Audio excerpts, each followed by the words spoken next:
നമ്മളെ കേരളത്തിൽ ഇപ്പോൾ നടന്നുകൊണ്ടിരിക്കുന്നത് എന്താണ്?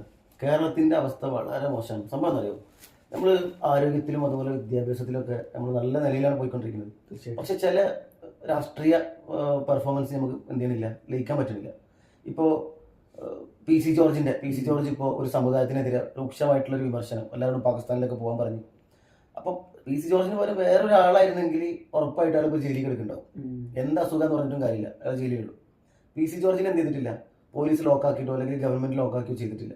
പി.സി. ജോർജിനെ അഴിച്ചു വിട്ടിരുന്നതാണ്, അറസ്റ്റ് പോലും രേഖപ്പെടുത്താതെ. അത് കോടതി ഇടപെട്ടതിന്റെ പേരിലാണ് എന്ത് ചെയ്തത്, പി.സി. ജോർജിന് ഒരു അറസ്റ്റൊക്കെ ഉണ്ടായിട്ടുള്ളത്. കോടതി ഇടപെട്ട്, കോടതി എന്ത് ഹാജരാക്കാനൊക്കെ പറഞ്ഞ് അങ്ങനത്തെ കുറേ വിഷയങ്ങളൊക്കെ ഉണ്ടായിരുന്നു.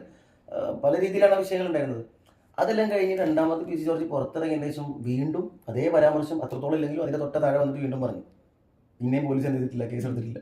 അപ്പോൾ പി.സി. ജോർജിന് എന്തും പറയാന്നുള്ളൊരു എന്താ പറയാ, അങ്ങനത്തെ ഒരു ലൈസൻസ് സർക്കാരും പോലീസും കൊടുത്തതുപോലെയാണ്. ഇപ്പൊ നാളെ മറ്റന്നൊക്കെ വീണ്ടും പി.സി. ജോർജ് ഇത് ആവർത്തിച്ചുകൊണ്ടിരിക്കും.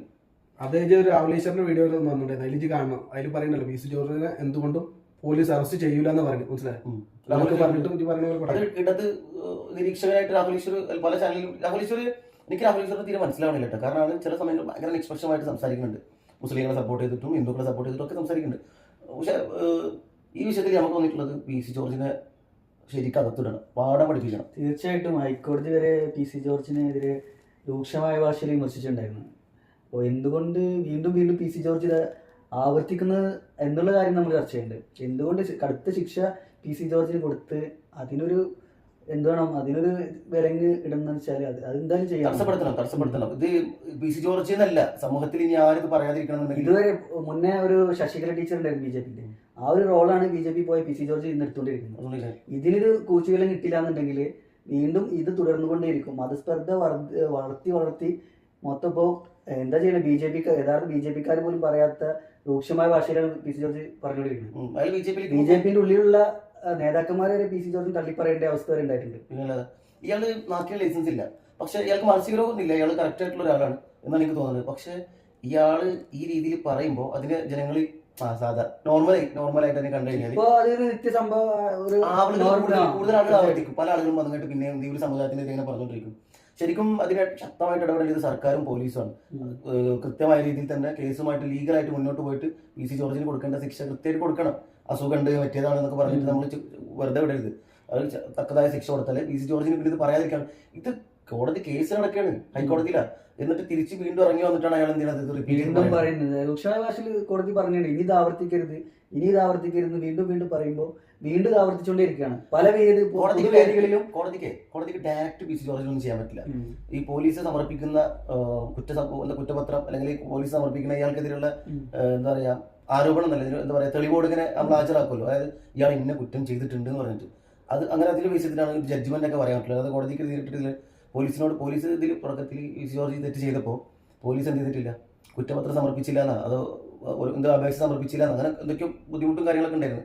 കോടതി പോയിട്ട് എന്ത് ചെയ്താണ് പറഞ്ഞതാണ്, പോയിട്ട് അതെന്തോ ഒരു എന്തെങ്കിലും ഒരു അപേക്ഷയാണ് സമർപ്പിക്കേണ്ടത്. കസ്റ്റഡി അപേക്ഷ സമർപ്പിക്കണം എന്ന് പറഞ്ഞിട്ട് പോലീസ് കോടതി പോയില്ല. കോടതിയിൽ നിന്ന് കസ്റ്റഡി ചോദിച്ചില്ല. അപ്പോൾ കോടതി പറയാണ് പോലീസിനോട് കസ്റ്റഡി അപേക്ഷ ഇട്ട് വരാൻ പി.സി. ജോർജിനെ അകത്തിടാൻ വേണ്ടിയിട്ട്. പക്ഷെ പോലീസ് അപ്പോഴും കുഴപ്പി. പോലീസിന്റെ ഇതിലുള്ള ലാഭം, പോലീസ് എന്ന് പറയുമ്പോൾ സർക്കാർ എന്ത് ചെയ്യണം, വർക്ക് ചെയ്യിപ്പിക്കുകയാണ്. സർക്കാർ ഇതിന്റെ ഹെഡ് സർക്കാരാണല്ലോ. അപ്പോൾ സർക്കാരിന് ഇതിൽ എന്തൊക്കെയോ ഒരു ലാഭം ഉള്ളത് പോലെ, സർക്കാരിന് ഇതിൽ ലാഭം എന്ന് പറയുമ്പോൾ ഈ ആളുകൾ, അതായത് ഈ മുസ്ലിം, ഹിന്ദു, ക്രിസ്ത്യൻ ഈ വർഗീയതയും കാര്യങ്ങളൊക്കെ ഉണ്ടാകുമ്പോഴാണ് ഇവിടെ സർക്കാരിന് വളരാനുള്ള ഒരു എന്താ പറയുക നല്ലൊരു അവസരം ഉണ്ടാവുള്ളൂ. അല്ലെങ്കിൽ ആളുകൾ തമ്മിൽ അങ്ങോട്ടും ഇങ്ങോട്ട് വെറുപ്പില്ലെങ്കിൽ സർക്കാരിന് വളരാനുള്ള സാധ്യത കുറവാണല്ലോ. അപ്പൊ പല രീതിയിലാണ് ഇതിനെ കൊണ്ടുപോകുന്നത്. സർക്കാരിന്റെ ഭാഗത്തുനിന്ന് വളരെ വളരെ വലിയ തെറ്റുകളാണ് സംഭവിച്ചുകൊണ്ടിരുന്നത് കുറച്ച് കാലങ്ങളായിട്ട്. പറയാനില്ല, നല്ല എന്താ പറയുക, നമ്മൾ ആരെയും കുറ്റപ്പെടുത്താനല്ല, അവരുടെ വികസനം കുഴപ്പമില്ലാത്തതാണ്, അവർ നല്ല രീതിയിൽ ആരോഗ്യം സംരക്ഷിക്കുന്നുണ്ട്, അതേപോലെ തന്നെ മറ്റു വിദ്യാഭ്യാസ മേഖല, അങ്ങനെ കുറേ കാര്യങ്ങളിൽ അവർ എന്ത് ചെയ്യുന്നുണ്ട്, നല്ല രീതിയിലുള്ള ഇടപെടൽ നടത്തുന്നുണ്ട്, ഇല്ലാന്നല്ല. പക്ഷെ ചില കാര്യങ്ങളിലേക്ക് വരുമ്പോൾ പ്യോർ ആയിട്ടുള്ള ഒരു രാഷ്ട്രീയം അവർ വർക്ക് ചെയ്യിപ്പിക്കുന്നുണ്ടായി CPM എന്ന് പറഞ്ഞ പാർട്ടി. അത് ഇത്തരത്തിലുള്ള വിഷയങ്ങളിലാവുമ്പോൾ അവരെ കൺട്രോളിൽ നിൽക്കാത്തൊരവസ്ഥയിലേക്ക് പോകും. പോലീസിന്റെയും സർക്കാരിന്റെയും കൺട്രോളിൽ നിൽക്കാൻ പറ്റാത്തൊരവസ്ഥയിലേക്ക് പോകും. കാരണം ഒരു സമുദായം രൂക്ഷമായിട്ടുള്ള ഇത്തരത്തിലുള്ള വാക്കുകളൊക്കെ കേൾക്കാൻ തുടങ്ങിയിട്ട് കാലം കുറയായി. അതൊരു പരിധി കഴിഞ്ഞിട്ടുണ്ടെങ്കിൽ ചിലപ്പോൾ ആളുകൾക്ക് ലയിക്കാൻ പറ്റില്ല, എല്ലാതും കുഴപ്പമില്ലാതെ പറയാൻ പറ്റില്ല. ഇത് കൂടുതലായിട്ട് വരുമ്പോൾ തിരിച്ച് റിയാക്ഷൻ പിന്നെ വന്നുകൊണ്ടിരിക്കും. അത് സർക്കാരിന് എന്ത് പിടിച്ചു നിർത്താൻ പറ്റാത്തൊരവസ്ഥയിലേക്ക് പോകും. കാരണം എന്ന് വെച്ചിട്ടുണ്ടെങ്കിൽ ഇപ്പം അത്ര അധികം സ്വാധീനം എന്തിനുണ്ട്, കേന്ദ്ര സർക്കാർ BJP അതിന്റെ പേരിൽ ഇത്തരത്തിലുള്ള ആളുകൾക്കൊക്കെ അഴിച്ചുവിട്ടിരിക്കുകയാണ്. അവരൊക്കെ എന്ത് വേണമെങ്കിൽ പോയി പറഞ്ഞോ, എവിടെ വേണമെങ്കിലും നമുക്ക് എന്ത് ചെയ്യാം, കൈകാര്യം ചെയ്യാം, കേസാണെന്നില്ല അത് ഒതുക്കി തീർക്കാം. ഇപ്പൊ സുരേന്ദ്രന്റെ ഒക്കെ കോടികൾ പിടിച്ചല്ലോ കള്ളപ്പണം, അതൊക്കെ ഈസി ആയിട്ട് സർക്കാർ ഒഴിവാക്കി കൊടുത്തല്ലേ. സർക്കാരിന്റെ കേസ് അവിടെ അവർ ഒഴിവാക്കുന്നുണ്ട്, സുപ്രീം കോടതിയിൽ ഒഴിവാക്കുന്നുണ്ട്. അതല്ല, പക്ഷെ ഇത് ശരിക്കും നാടിന് വലിയൊരു ആപത്താണ്. പി സി ജോർജിന്റെ ഈ എന്താ പറയാ എല്ലില്ലാത്ത നാവ്. ഇയാള് ഭരണകൂടം ഇതിനെതിരെ ജാഗരൂകരായിക്കൊണ്ട് തന്നെ ഇത് പി സി ജോർജിന്റെ ഈ ചൊറിഞ്ഞ നാക്ക് വെച്ചിട്ട് പറയുന്ന ആ നിലപാടുകൾ ഏറ്റെടുക്കാൻ ഒരുപാട് പേരുണ്ട്. ഇത് ഈ പി സി ജോർജ് സംസാരിക്കുന്നത് തികച്ചും മതസ്പർദ്ധ എന്ന് മനസ്സിലാക്കിക്കൊണ്ട് അതിനെ പിന്തിരിപ്പിക്കാൻ ഒരുപാട് പേര് ശ്രമിക്കുന്നില്ല ബി ജെ പിന്റെ ഉള്ളിൽ തന്നെ. അത് ഏറ്റുപിടിച്ച് മുസ്ലിം സമുദായത്തിനെതിരെ അല്ലെങ്കിൽ അതുപോലെ ഒരു സമുദായത്തിനെ മാത്രം രൂക്ഷമായിട്ട് ഇതിൽ വിമർശിച്ചുകൊണ്ടിരിക്കുന്നുണ്ട്. ഇപ്പോ ലവ് ജിഹാദ് എന്ന് പറഞ്ഞിട്ട് വന്നു, അതേപോലെ തന്നെ നർക്കോട്ടിക്സ് ജിഹാദ് വന്നു. ഈ ജിഹാദുകളൊക്കെ കേന്ദ്ര സർക്കാരിനും അവരുടെ കംപ്ലീറ്റ് ആയിട്ടുള്ള അന്വേഷണ സംഘം വന്ന് അന്വേഷിച്ച് ഇല്ലാന്ന് മനസ്സിലായി. സർക്കാർ പറഞ്ഞു, അതേപോലെ തന്നെ കേന്ദ്ര സർക്കാരും കേരള സർക്കാരും ഇവിടെയുള്ള രാഷ്ട്രീയ പ്രവർത്തകരും പോലീസും പട്ടാളവും എല്ലാം പറഞ്ഞു ലവ് ജിഹാദും നർക്കോട്ടിക്സ് ജിഹാദും ഇല്ലാന്ന്. വീണ്ടും ഈ ഇല്ലാത്ത സാധനം തന്നെ ഈ പി സി ജോർജിനെ പോലുള്ള ക്രിമിനൽസ് ആവർത്തിച്ച് പറയണം, നമ്മൾ ഫോക്കസ് ചെയ്തിട്ട്. മനസ്സിലാവില്ലേ? അപ്പൊ ഇത് ശരിക്കും ഒരു സമുദായത്തിനെ മാത്രമല്ല, നാട്ടിലെ മൊത്തം ജനങ്ങളെയും ബാധിക്കുകയാണ് ഈ വിഷയം. കാരണം നല്ല സ്നേഹത്തിലും സാഹോദര്യത്തിലും ജനാധിപത്യത്തിൽ അകത്ത് നിന്ന് ജീവിച്ചുകൊണ്ടിരിക്കുന്ന ഒരു വിഭാഗമുണ്ട്, മുസ്ലിം ഹിന്ദു ക്രിസ്ത്യൻ. അവർക്ക് ഇടയിൽ എന്ത് ചെയ്യാണ്, വലിയ വിഷയങ്ങൾ ഉണ്ടാക്കുകയാണ്. നല്ല സ്നേഹത്തിൽ ഇപ്പൊ നമ്മൾ ഇപ്പൊ എന്റെ വീട്ടിൽ തൊട്ടടുത്ത് ഒരു ഹിന്ദു വീടുണ്ട്. അപ്പോൾ അവരുമായിട്ട് ഞാൻ നല്ലൊരു ബന്ധത്തിലാണ് പോയിക്കൊണ്ടിരിക്കുന്നത്. പക്ഷേ ഞങ്ങൾ ഒരുമിച്ച് കാണുന്ന വാർത്ത ലവ് ജിഹാദ്, അവർ തമ്മിൽ എന്ത് ചെയ്യാണ്, പ്രേമിച്ച് മതം മാറ്റുന്നുണ്ടെന്നുള്ള വിവരമാണ് ഇവിടെ കൊടുക്കുന്നത്. അപ്പൊ അതിന്റെ ഉള്ളിൽ ചെറിയൊരു ആശങ്ക വന്നു, ഞാൻ ഇവരെ കൂടെ ഇരിക്കണമെങ്കിൽ ശരിയാവും, കാരണം ഇവരെ കൂടെ സഞ്ചരിച്ചിട്ടുണ്ടെങ്കിൽ പറഞ്ഞതുപോലെ സംഭവിക്കും. മുന്നേ ഒരു 10-15 വർഷം മുന്നേ വരെ നമ്മള് ഒന്നിലും മതം കലർന്നു. ഇന്നിപ്പോ എന്തിലും മതം കലർന്നുകൊണ്ടിരിക്കുകയാണ്. അതുപോലുള്ള നേതാക്കന്മാര് നാക്കിനെല്ലില്ലാത്ത ഈ പി സി ജോർജിനെ പോലുള്ളവര് അല്ലെങ്കിൽ ശശികലനെ പോലുള്ളവര് ഇതുപോലെ ഇങ്ങനെ പൊതുവേദിയിൽ മൈക്ക് കെട്ടി ഇങ്ങനെ പ്രസംഗിച്ചുകൊണ്ടിരിക്കുകയാണ്.